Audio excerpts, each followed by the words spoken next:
With their bags packed and finally on board, this for some is less of a holiday, more a chance to recreate the glory days and remember. 1,309 passengers, the same as Titanic, have paid to follow in its path. Among them, relatives of those who died and survived. Philip Littlejohn's grandfather was a steward in first class. He rode lifeboat 13 to safety, but his hair went white with the shock in just 6 months. Like most Titanic survivors, he didn't want to talk about.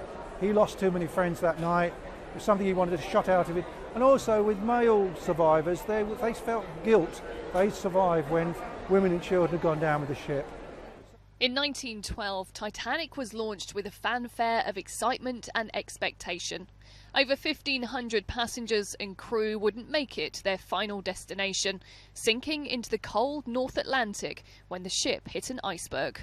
The MS Balmoral will travel the same route, setting out from Southampton past Cherbourg in northwestern France.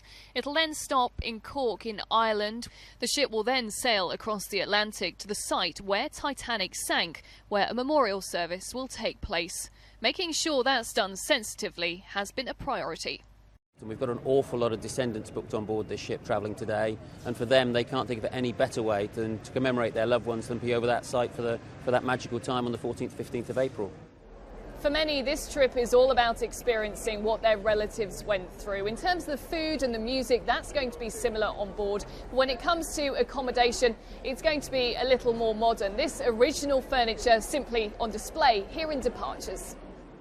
The ship sets off 2 days earlier than the original journey. It's in fact smaller and slower than Titanic, a ship that's left its legacy in so many ways. The loss, sadly as it was, enhanced so many extra safety features. I mean, the ship Titanic didn't have enough life-saving appliance for everyone.